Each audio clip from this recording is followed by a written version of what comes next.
All right, welcome back to another set of notes. This is Unit 6. That will cover the Civil War and Reconstruction era in Texas history for Mr. Marsh's Honors Texas History courses. And so thanks for joining us once again. This is a very, very important time, not just in Texas history, but in U.S. history that we're about to jump in and cover during the Civil War era and Reconstruction, and how Texas played an integral role in both. And so this is there's quite a bit to these notes that we're going to kind of walk through together. There's a lot to cover in a short amount of time, and so hang with me as we go through this. And so one of the first things we need to talk about, and we've kind of talked about some of these in class, are the causes of the Civil War. When you look at kind of nationally what was going on during that time, slavery was under attack from most people in the northern states and even some people in the South. There was a convention that assembled in Charleston, South Carolina in April 1860 that refused to include anything protecting slavery, and there ended up being delegates that walked out of that meeting, and it kind of things like this kind of helped split the Democratic Party in the South, and it led to kind of a vicious split in some of these parties along the issue of slavery. The remnant of the Democratic Party, primarily Northerners, nominated Stephen A. Douglas and endorsed his version of popular sovereignty, which by that time was not acceptable to most Southerners. But once the Democrats split in their party along sectional lines, they virtually assured the victory of the Republican candidate, which was Abraham Lincoln. And so that's where we see Abraham Lincoln as one of the causes of the Civil War. Lincoln had a record of consistent opposition to the spread of slavery into new territory, and at the same time refusal to support immediate abolition. And so he, similar to some of the folks in Texas that we saw during that time, like Stephen F. Austin, Sam Houston, it almost seemed like they were kind of riding the fence, and Abraham Lincoln may have been viewed that way in the beginning, but as we know, would soon turn to move towards abolition of slavery. And in this picture on the right, you see an example of a slave auction. We're going to see more than one picture of that in these notes. And again, I'll mention this probably more than once as we go through these notes. It's crazy to think that, a picture like this, an illustration like this, characterizing a slave auction was not as long ago as we might think. It's just a couple of generations back that this was still happening, where people were being sold as property, and they would have different selling points depending on your physical abilities. And it's just crazy to try and put ourselves in that perspective as we go through these notes, but kind of go back through history and take a look at some of these atrocities that happened in our country. States' rights was a big issue. People in the South believed that national government was too powerful. For example, if a southern state wanted to allow slavery, the U.S. should not allow it. People in the North disagreed. And so, again, you started seeing divisions among sections rather than a whole party coming together and pushing an agenda. We started to see during this time states and sections of the country kind of moving off on their own, and so that divided a lot of people along party lines and along sectional lines, and it led to not only Lincoln getting elected, but there was a lot of infighting even in state governments. But they felt like, in the southern states especially, that they should have more power and more of an ability to make decisions that would solely affect them. So the future of slavery, they felt, was at stake. Slavery was legal in the South, but illegal in the North. Southerners wanted to stop the spread of slavery into the western U.S. And again, that's where Lincoln was, not wanting to let slavery move into those new additions that we just saw on this map, all those territories that had not been yet named as states. A lot of Northerners did not want slavery to kind of shift just from the South and into those new territories. And again, you see an example there of a slave auction, and it's heartbreaking even on the right there to see an advertisement for a slave auction on Monday the 18th of May 1829. 3 slaves were to be sold, male and female slaves. And then, again, you look down at the bottom and it's like, also for sale. Here's some other things that we're selling on that day. Things, as simple as crops like rice. I mean, again, it's just so hard to put ourselves in that time frame and that mentality of what it would have been like to literally sell another human being just like you would sell anything else at the market. But the future of slavery for the South, as we've talked about with Texas, slavery they felt was such a big part of their economy that they couldn't lose it. It would destroy their only means of making money, and so they wanted to try and keep it around as long as they could. Again, another heartbreaking image of what these slave auctions would have looked like. And you'll notice not just men being sold into slavery and being sold to different plantations across the South, but whole families. I mean, a mother and child being sold into slavery to work different jobs. I mean, just is it's crazy, so crazy. And I probably said that too many times already in these notes, but it's such a different time. Come a long way. So in 1860, Abraham Lincoln was elected president, and Southerners were afraid that he would end slavery completely, which those fears were not unfounded. He eventually would seek out to end slavery altogether.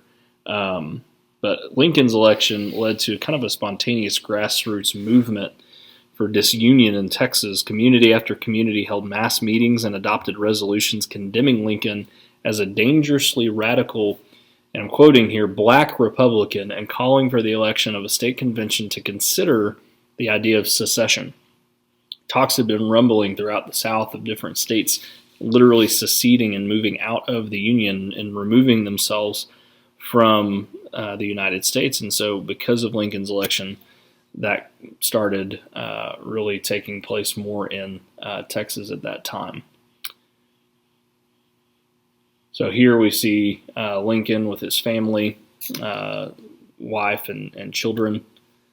The South decided to secede, and this is when part of the country decides to leave the former country and form their own nation. And on here on this map, you can see the different dates in which each one of these states decided to secede from the Union. And so also want to mention during this time in Texas, Sam Houston, who's the governor during this time, is working as hard as he can to ensure that Texas doesn't secede because he understood what kind of calamity that would cause. He devoted his energies during the summer and fall of 1860 to speaking for the Union and begging Texans to see that Lincoln's election would not be a reason for secession. On September 22nd in Austin, he used the picturesque term whipsters and demagogues to describe the men who would bring what he called the calamitous curse of disunion on Texas. On November 6, 1860, Texas voters rendered the decision that everyone expected and some feared, and that was to eventually what would end up leading to secession.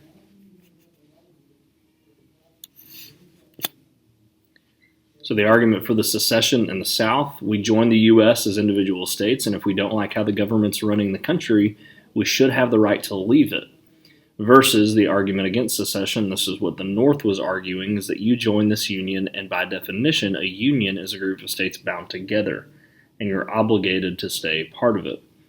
And this would be really interesting later on because when the South would rejoin the Union, Lincoln, right after the Civil War, didn't want it to appear that the states were rejoining the Union as much as they had never left and this was just infighting within the same country. He didn't want the narrative continuing that there were two separate countries that were at war, but just that there was infighting within the United States of America, within the Union itself. The South declared themselves an independent country called the Confederate States of America. Again, that map shows you the different states that were a part of the Confederacy. There were very few battles in Texas, which we'll talk about as we go through this set of notes. The Sabine Pass, the Battle of Sabine Pass, the Battle of Galveston, and the Battle of Palmito Ranch. And some of those, as we'll discuss, were unneeded. They were after the Civil War had already ended. At least one of them was. But again, news took so long to travel from point A to point B that a lot of those folks had no idea that the war was over. We'll skip some of this extra stuff that's on here. Not really needed. Just extra fodder here. A couple of these pictures, I guess, are they do have some good information, showing you like the types of cannons that were used during that time. And you can obviously go back and pause this video and read through all the details. We're gonna actually watch the America Story of Us video in class. It's going to kind of go into some of this stuff. You see the bone saw and some of the other things that the medics would use during that time. There were a lot of folks during the Civil War that would have lost limbs due to the innovations with cannonballs and things like that. But you were assured to lose a limb at some point, even if it was a minor injury due to disease and being out on the field. They just didn't have the ability to care for soldiers like they do today. And again, some of the weapons that would be carried by regular soldiers. Here are a few more.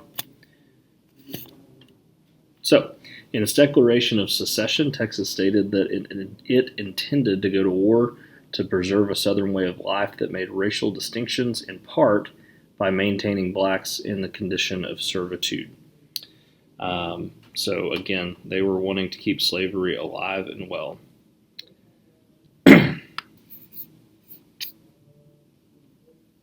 So every East Texas county except a lightly populated Angelina, which had relatively few slaves, and an influential local Unionist leader voted in the affirmative. Successful opposition appeared only in two clusters of counties, one in Central Texas and another in North Texas.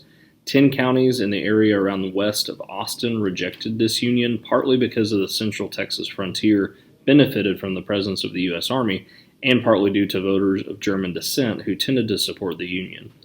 In the region north of Dallas and Fort Worth, closer to where we are in North Texas and Grayson, 7 counties voted no and 6 others approved by only narrow margins. The people of these counties generally came from the upper South or Midwest and were non-slaveholding small farmers.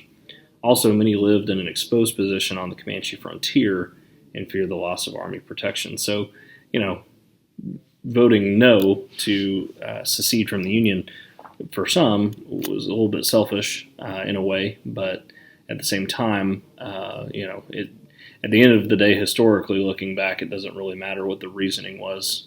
We just look at that as a vote against secession.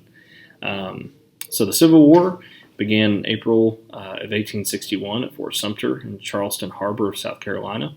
Confederate forces fired on a Union fort in the harbor and the war began.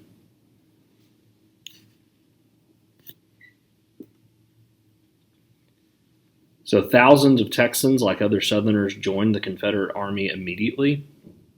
In April 1862, the Confederate Congress passed the Conscription Act, which required men of a certain age to serve in the Confederate military. German American settlers objected to fighting against the Union, which I just mentioned a second ago. The 2 highest-ranking Texans in the Confederate Army were Albert Sidney Johnston and John Bell Hood.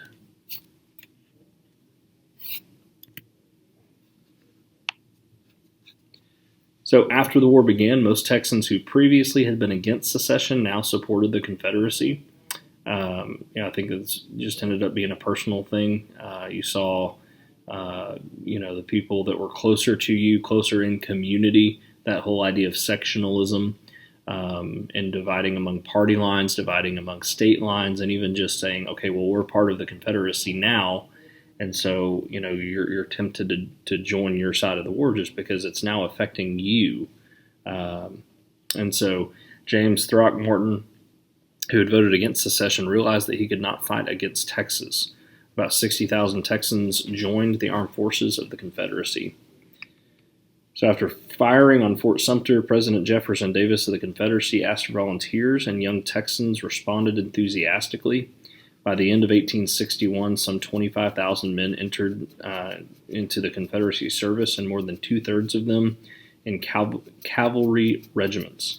Raising infantry units proved difficult because, in the words of a British observer, no Texan walks a yard if he can help it. These volunteers generally equipped themselves, resulting in an incredible array of clothing and weaponry.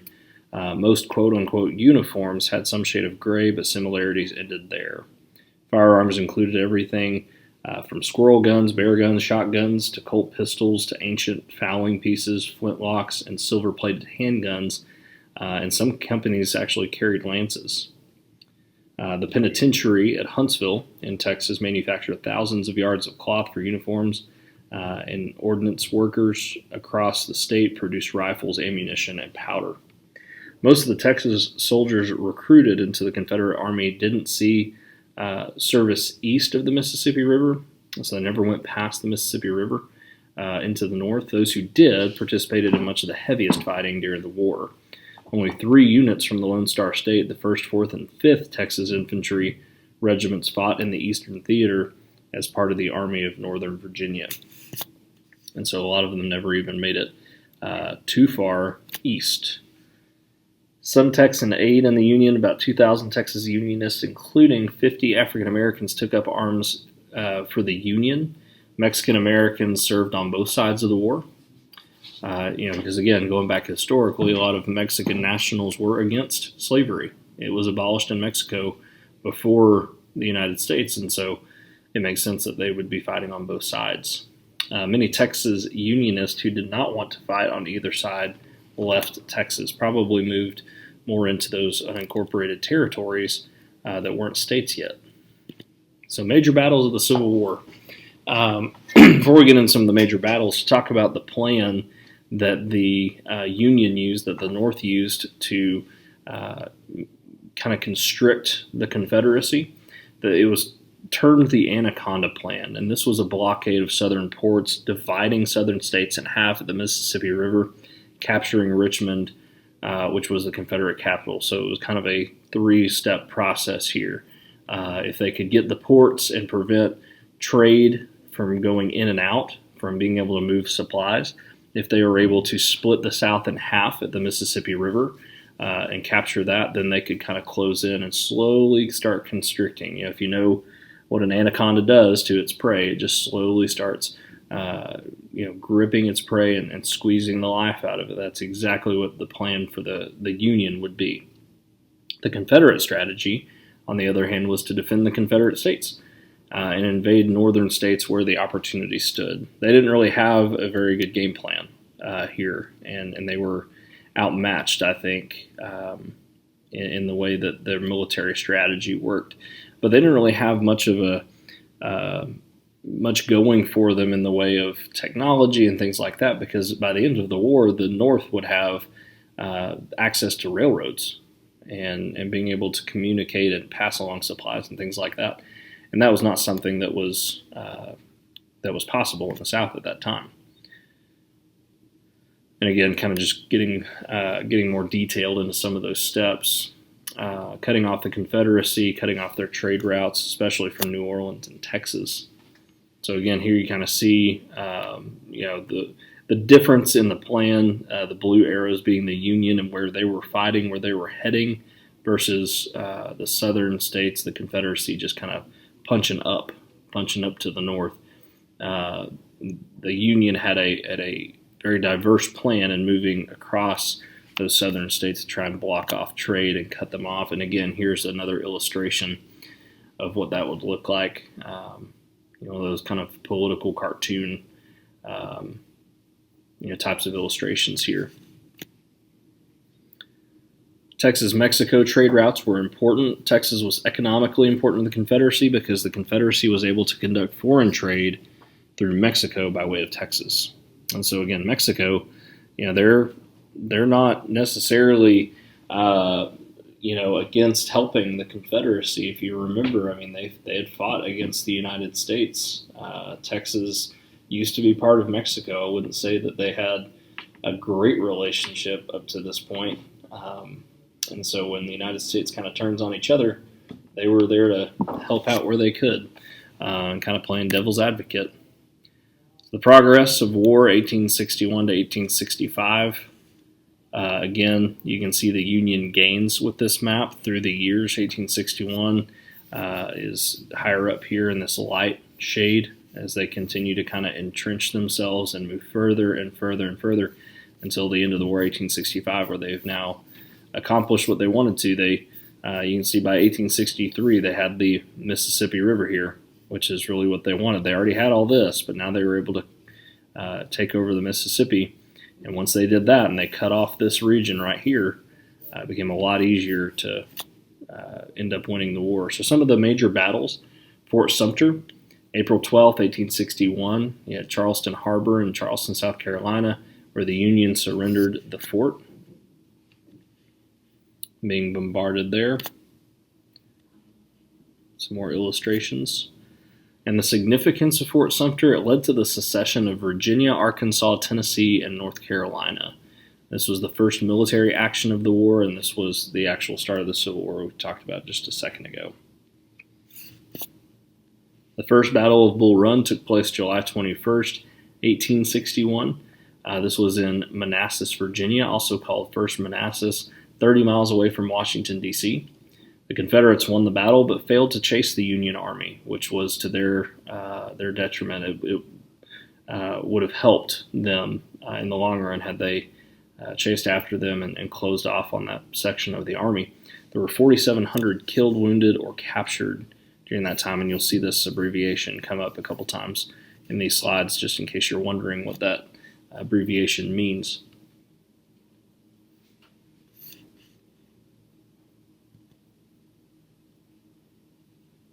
Picture's kind of hard to see the battlefield, but again, we'll see some better illustrations as we go. We'll see some, not just the America, the Story of Us, but we'll actually watch some YouTube videos that will kind of put us in the action in different reenactments of the battle. So the significance of Bull Run: it was the first major battle of the war. It was a Confederate victory and a morale boost for the South. The war would not go exactly as either side expected. People thought the war would be over in just a few days, and as we know, it was not. And again, just the death toll in this particular war is pretty astounding, which we'll get to at the end of this slideshow. The Battle of Shiloh took place April 6th through the 7th of 1862 at Pittsburgh Landing, Tennessee, near Shiloh Church. The Confederates drove the Union back on the first day, but the Union won the battle on the second day. And again, this is a very significant number here: 24,000 killed, wounded, or captured. It's a big number, and these numbers just continue to increase as we go, it seems like. So the significance here is that Texas General Albert Sidney Johnston was killed. He was considered one of the South's best generals, and he fought at the Battle of San Jacinto. So he even fought in the Texas Revolution. This showed that this would be a long and bloody war, showed the determination and the skill of Ulysses S. Grant to be able to outwit and strategize someone like Albert Sidney Johnston.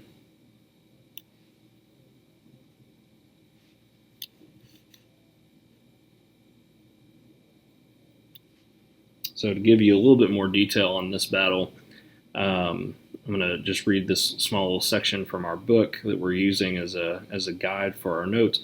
February 1862, Grant saw that Tennessee and Cumberland rivers provided the gateways to breaking Johnston's defenses and mounted offensives up both waterways. The 7th Texas Infantry, commanded by Colonel John M. Gregg, wound up trapped in Fort Donelson on the Cumberland, forced to surrender. They and thousands of other Confederate soldiers captured with them.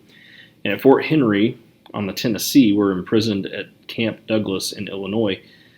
Johnston then concentrated his forces, which included the 2nd Texas Infantry, just arrived from Houston, and the 8th Texas Cavalry Regiment at Corinth in northern Mississippi. In early April, he launched a massive attack on Grant's army near the county church named Shiloh. The ensuing two-day battle, the bloodiest in U.S. history to that time, cost Texas units heavy casualties, and one of those near fatally wounded was Sam Houston, Jr.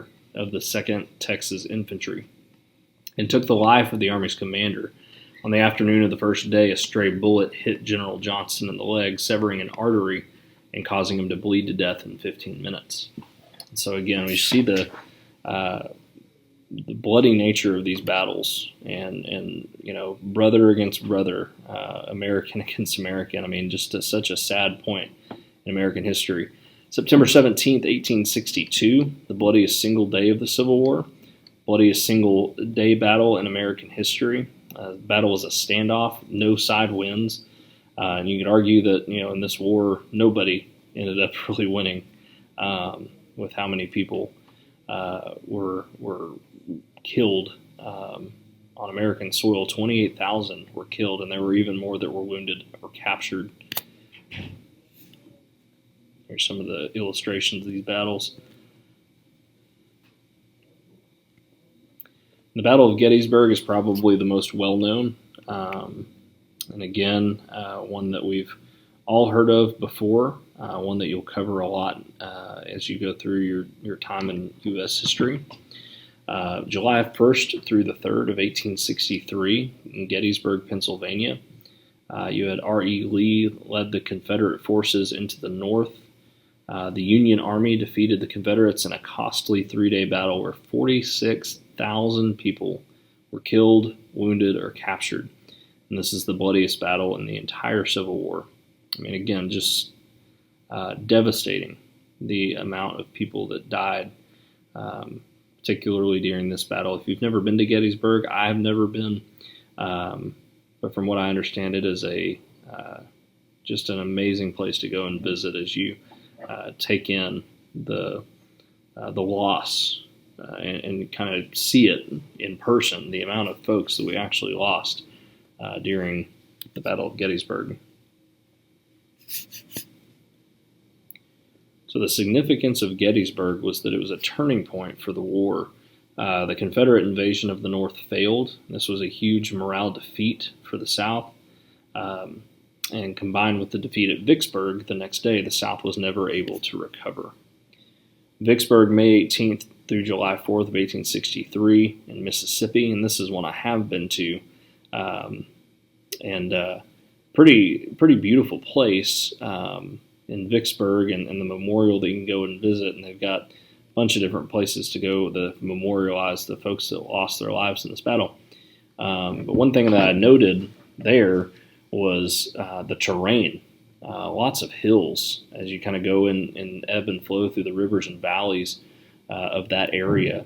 The Confederates surrendered after a 47-day Union siege of the city, where 36,000 were killed, wounded, or captured. And you can kind of see it here. This is about what you find when you go to Vicksburg. If you've never been, it's very very hilly. So the significance here is that Grant took control of the Mississippi River. He split the Confederacy in half and cut off the important trade routes through New Orleans and Texas. So the Confederacy's first objective was to overtake the Union garrisons and supplies. Texas launched a preventative strike on the Union forces in New Mexico. The New Mexico campaign failed and was abandoned in July 1862. So kind of going back a couple years here, and how people in Texas were still fighting just independently there in their own home state. The Battle of Galveston took place October 1862. The Union set up a blockade of the port that occupied the city. Confederate Texans converted 2 steamboats, the Neptune and Bayou City, into warships. Bales of cotton allowed soldiers to fire at Union men but remained protected. The Neptune sank, but Bayou City captured 1 Union ship. Other Union ships retreated and troops in the city surrendered. You can see just how thick those hay bales were. When it talks about protecting those soldiers, bullets would have a hard time piercing, making all the way through those bales of cotton. So the Union ships blockaded Texas ports. Cotton was transported through Mexico and sent to Europe in exchange for war supplies. In October of 1862, Union forces attacked and captured Galveston. And in January of 1863, Texas Confederate forces retook Galveston. So it's kind of a back and forth here. But for Texas, Galveston is the most important port, particularly during this war. The Texans defend Sabine Pass. Confederate soldiers defeated Union forces at Sabine Pass. Dick Dowling and Davis Guards played a major role by capturing 350 soldiers and 2 boats. The Battle of Sabine Pass was an important Confederate victory, foiling the Union's major campaign against Texas. And so they were never able to fully capture Texas as a state. I don't know if that was ever their aim. I think in capturing Galveston and trying to capture Sabine Pass, I want to say that was probably something on their radar, but they were never able to fully capture Texas. So again, this kind of gives you some more detail, looking to invade Texas through the Sabine Pass, through the Sabine River that divides Texas and Louisiana. So they would have to take the fort that protected the pass, and only about 40 soldiers defended the fort. On September 8th, the Union cannons bombarded the fort for about an hour. And when the ships were in range, the Confederate cannons disabled 2 Union ships and the rest retreated. The Texans captured 300 Union soldiers. And this was a quote from Jefferson Davis, who was the president and in command of the entire Confederate Army. He said, "There is no parallel in ancient or modern warfare to the victory of Dowling and his men at Sabine Pass, considering the great odds against which they had to contend." So in the fall of 1863, the Confederate forces under the command of Richard Dowling turned back a much larger Union invasion force at Sabine Pass. So it was a big deal for the Texan defenders there. Forces battle over Brownsville. Hoping to cut off the overland supply from Mexico to Texas, the Union focused on Brownsville. In November 1863, Confederate troops drove back the Union on an attack in Brownsville. The 3 Union forces captured Brownsville. And if you aren't aware, if you don't know your Texas geography, Brownsville, right on the border, one of those border towns with Mexico. So it was really just an easy trade line there, overland trade supply that they were getting back and forth to Mexico. Now cotton had to be shipped to Mexico through Laredo. The Texans traded cotton for military supplies. Union forces continued from Brownsville up the Rio Grande, trying to cut off all those supply lines that they could. Confederate troops retreated to Matagorda Bay, which kind of further up north on the coast. So the Red River and beyond, Union forces captured New Orleans. With 25,000 troops, they moved towards East Texas. A smaller Confederate army met the Union force 25 miles from the Texas border in one of the bloodier campaigns. Hood's Texas Brigade and Terry's Texas Rangers served bravely. Terry's Texas Rangers served in more battles than any other cavalry regiment in the Civil War. General Lee called Hood's men his finest soldiers. And the Battle of Palmito Ranch is the last real battle we'll talk about for Texas. So General Robert E. Lee surrendered to Grant at Appomattox Courthouse in Virginia on April 9th, 1865. And this was the last land battle of the Civil War. Palmito Ranch was, and it took place May 13th, 1865, near Brownsville. So again, you can see Confederacy has already surrendered, but this battle still took place after that. So while the surrender of Texas remained in doubt, Confederate and Union troops fought at the last battle of the Civil War on May 13th, 1865. Confederates under Colonel Rip Ford routed a unit of Federal soldiers that crossed from Brazos Island to the mainland and moved upriver. But even a fighter such as Ford had to admit that the war was over. Several days after the battle, he met with Union officers in Brownsville and arranged a stop to the fighting.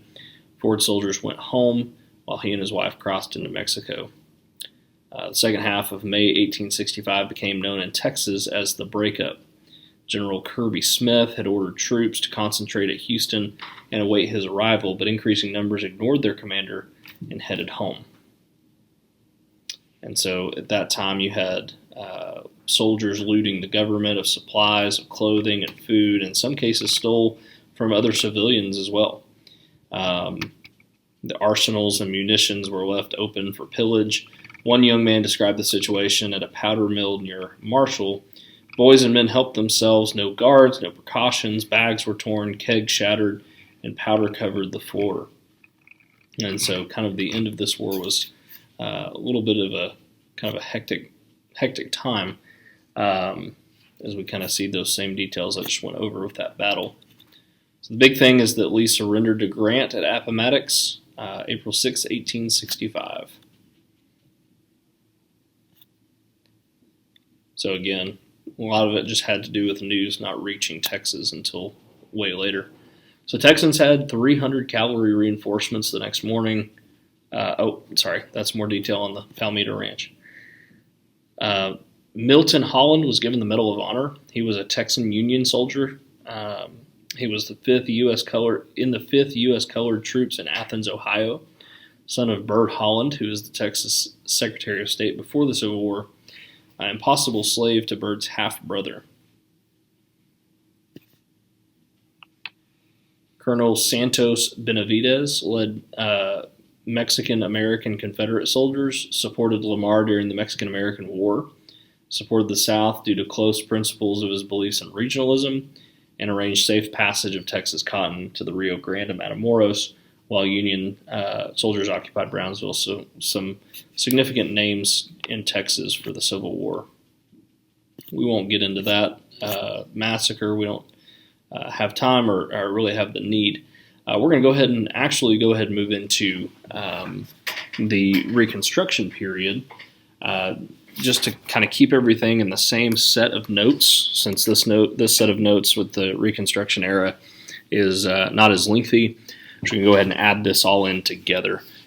So when we talk about the results of the Civil War, production of cotton, wheat, and corn increased, which is kind of surprising when you think about it. I mean, slavery was one of the main components of why the Civil War was fought, and so you'd think after the Civil War was over and Texas lost, the South lost, and slavery was coming to a close, you wouldn't think that the production of cotton or really any crop would lead to an increase. But I mean, it kind of makes sense when you think about how people needed supplies. Anytime a war ends, there's kind of a depression because people are pushing supplies out at such a high rate. Then providing for people and just regular families, it kind of took a downturn. And so the production during this time really did hit an increase. Slave labor was replaced by the sharecropper system. And so it was essentially slavery, but with a different term. Landowners paid for tools, seeds, animals, and housing, and the sharecropper worked the land and gave half the value of the crop to the owner. And so they were forced to work off the debt of paying back the landowners for the tools and for the seeds and for the animals and for the housing. And so essentially you're kind of in the same boat, and it took a while for even that sharecropping process to kind of work its way out. But to kind of give you a little bit of background of where we are before we go any further here, Lincoln had fought the war primarily to save the Union rather than destroy slavery. But in the fall of 1862, and we're going to see this play out in the movie Lincoln, the passing of these amendments, the Emancipation Proclamation freed virtually no slaves on the day that Lincoln issued it. But as Union troops advanced, so did freedom. Winning the war and freeing the slaves raised two issues. First, how and on whose terms would the defeated states be returned to full membership of the Union? And second, what would be the place for former slaves, now freedmen, in a Southern society? Did this bring full citizenship? How did that work? And that's kind of where the sharecropping system comes into place. And so we do know that when the word of the Emancipation Proclamation made its way to Texas, June 19th, or Juneteenth, as we know it in Texas, became known forever, a day of celebration for African Americans living in Texas. All slaves are free was the proclamation read in part. And the connection between former masters and slaves becomes that between employer and hired labor, to remain quietly at their present homes and work for wages. And so, again, this was a big step for slaves during this time. I mean, they moved from slaves to hired labor, but it would take a lot more time until we would start seeing into the sharecropping system and in a full end to slavery, in a sense. So Reconstruction and what that kind of looked like in Texas. Reconstruction, the plan to restore the South to the Union after the Civil War. We know about John Wilkes Booth and his decision to assassinate Lincoln in Ford's Theater, April 14th, 1865. And there's a lot of details that we could get into with that we don't have time. But again, that's more for your U.S. history teachers. But Andrew Johnson would end up taking his place, becoming the 17th President of the United States. Jump ahead here. So Southern states would have to meet these conditions before re-entering the Union. These are things that Lincoln had been discussing and Johnson would put in place. They had to set up temporary governments. They had to put an end to slavery, declare secession illegal, and adult white males had to take an oath of loyalty to the Union. Excuse me. So again, some hurdles that African Americans faced living in the South. They came up with what was called black codes or Jim Crow laws. These were laws that would limit civil rights and liberties of blacks after the Civil War. This was enacted in 1866 in Texas. The black people were not allowed to vote, hold office, serve on juries, or marry white people. The state prohibited from providing public land to black people and barred from supporting schools for blacks out of the state's public school fund. And so the black codes also defined labor relations. You could be fined or arrested for not working. And so this was a crackdown on African American people during this time to ensure, again, in a sense, that they were still enslaved. Don't make any mistake in as we go through this. These laws that were put in place, these rules that were put in place, were to continue to kind of put these people in chains, to keep them in chains. The Freedmen's Bureau, in 1865, the federal government established the Bureau to help black people. The Freedmen's Bureau was specifically set up so that it could try and narrow that gap that was there between white people and black people. Protected newly freed slaves from violence and black codes, provided food and health care, helped adults obtain jobs and set up schools for children.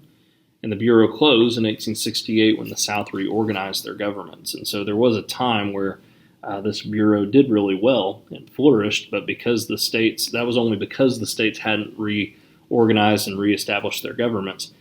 And again, these people that fought in the Confederacy, it's not like they just went away. And so, during this time when these folks were back in their home states, they took power in their own state governments. So your congressional plan for Reconstruction. Texas had not ratified the 13th or 14th Amendments to the U.S. Constitution. Those being that the 13th banned slavery and the 14th made all African American citizens. The 15th gave them the right to vote, and that their vote couldn't be denied because of race. Congress took action. In 1867, Congress placed the South under the control of the Army, and they would supervise Texas until it passed a new constitution giving African Americans the right to vote and hold office. So the state's elected officials left office. White males had to take an ironclad oath swearing they didn't support the Confederacy to vote, and if they didn't, then they didn't get a vote. We also see the horrible group, the hate group, the Ku Klux Klan, KKK, establish itself during this time. There were many white people in not just Texas, but across the South that resented the actions of Congress, of the U.S. government. They disliked Texans who won public office that were Unionists, and so they formed this group formed in the southern U.S. in the late 1860s to intimidate and terrorize African Americans. As a secret vigilante group, they targeted freedmen and their allies that sought to restore white supremacy by threats and violence, including murder, against black and white Republicans. And so we see some pictures here, and these groups are still around today in small pockets. Luckily, they don't have nearly as much power as they used to, because they played a big part in Southern culture for a long time. The Convention of 1868, delegates called for a new convention. The convention split into two main groups: Republicans, who wanted more rights for African Americans; moderate Republicans, who wanted less extreme changes. The new Constitution gave Texas a strong centralized government. African Americans had the right to vote. The governor could appoint judges and required kids to go to school. So really you can thank them for why you get to come to school. Texas approved the Constitution in 1869. Edmund J. Davis became the governor, and President Grant was satisfied. So March 30th, 1870, Texas was readmitted into the Union. So at the end of Reconstruction, Davis was criticized, created a state police force, and critics said that he used it to arrest his opponents, postponed elections, raised taxes, and used tax money to build roads, schools, and defend the frontier. In 1872, ran for re-election and lost to Richard Koch, who was a former Confederate, and then the former Confederates ended up regaining control of the government in Texas. And that would kind of go back and forth for a while. With economic changes, you had the end of Reconstruction with more cotton, wheat, and corn production. Again, we talked about that a minute ago. The expansion of the railroads and more immigrants coming to Texas, which was a good thing. Farmers could now send crops and livestock to distant markets, which we'll talk about in the next unit. They began to develop more industry. Most Texans still earned a living on small farms, and the sharecropper system replaced slave labor. And we already talked about that, so we'll skip that. And we also talked about that as well. So last slide here, just kind of overview some of the social effects during Reconstruction. You had concern over what was going to happen with the freedmen and the sharecropping system. Juneteenth celebrated and still celebrated today. And Freedmen's Bureau was established, although it did take a hit and had to close down not long after Reconstruction began. The KKK would arise during this time and would stick around for, I guess until current day in some places.